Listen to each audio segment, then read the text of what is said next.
Alright, this is a full moon reading for Gemini. This is the September corn full moon in Aries.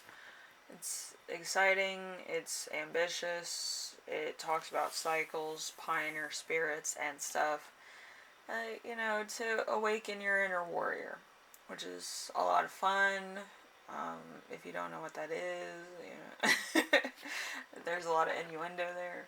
But, yeah, it's just, Aries spirit, like, it affects a lot of people very differently.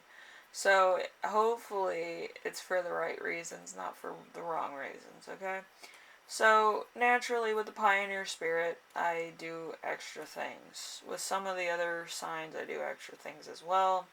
But since I have a new deck, why not? We have water. Water might mean something to you. You might be dating a water sign. You might need to drink some water. You might be a little dehydrated.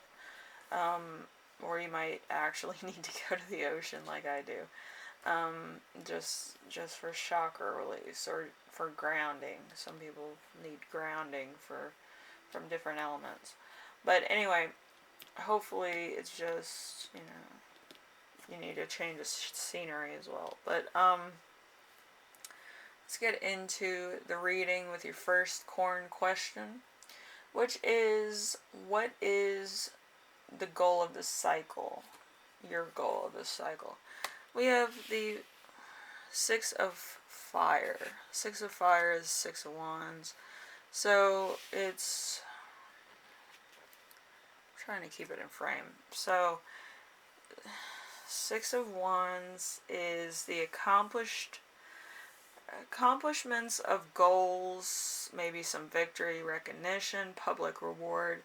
You will be successful, hard work paying off, rewarded emotionally and financially. So you're kind of thinking that you want some public recognition for whatever you do. Maybe you're an influencer.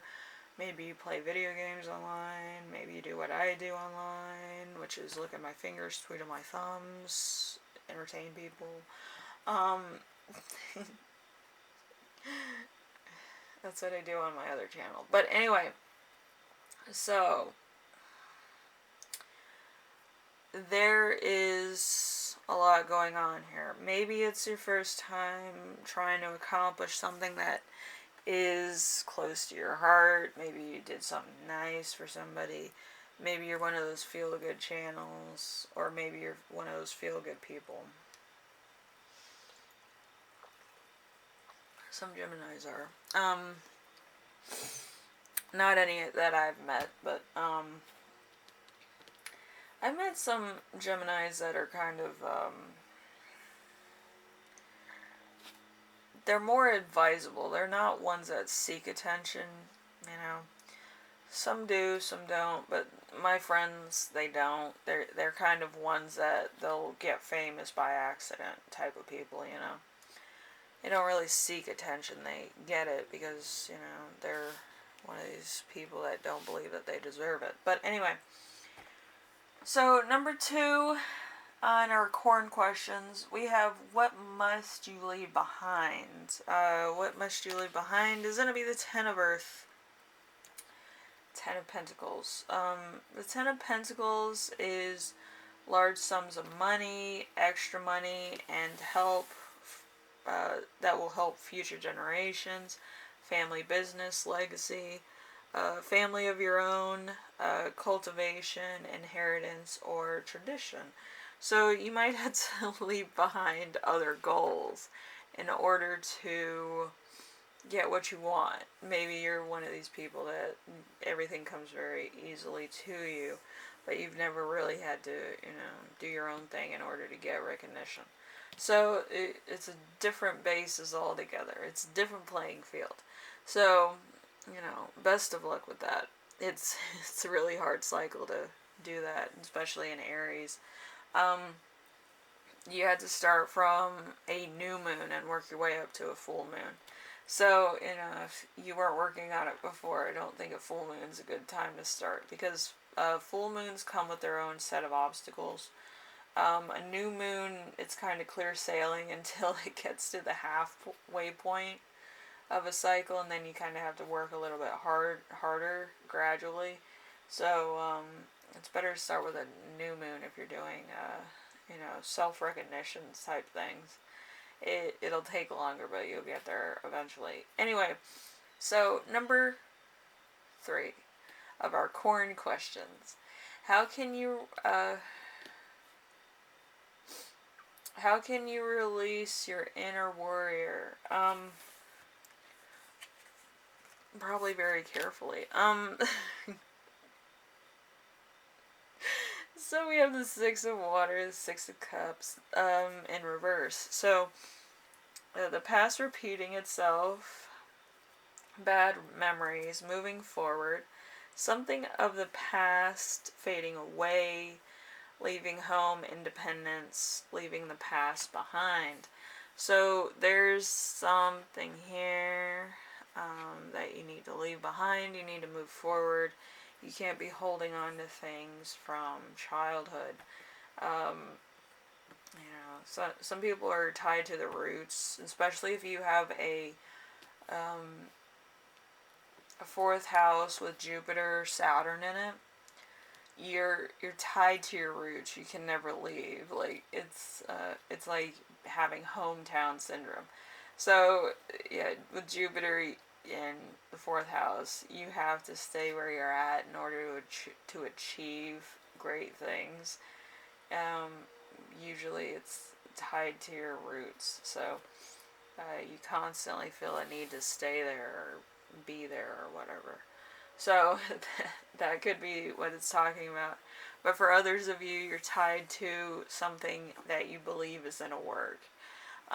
So it could have worked in the past, but now you kind of have to switch it up and be experimental and try to see it from a different point of view, or try to see a different type of thing. Just reinvent yourself. Anyway, number 4, we have what fuels your drive.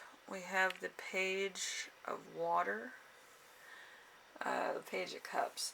So the Page of Cups is, let's see, there's an admirer, a dreamer, ability to detach, a caring attitude, a gentle approach, emotional improvement, sensitivity, and a happy surprise. So there's something that's going to come your way that's going to be a happy surprise to your day.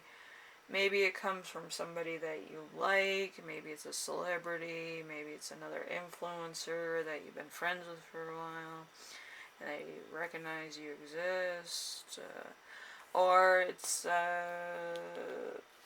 somebody else. But anyway, there's something here that's gonna fuel your drive. I feel like it's another person, probably a water sign. If I had to guess what water sign it was, it's probably a Pisces. Because Pisces love giving advice and telling people, hey, you could do this. And to be flippin' honest, being a Pisces is hard enough.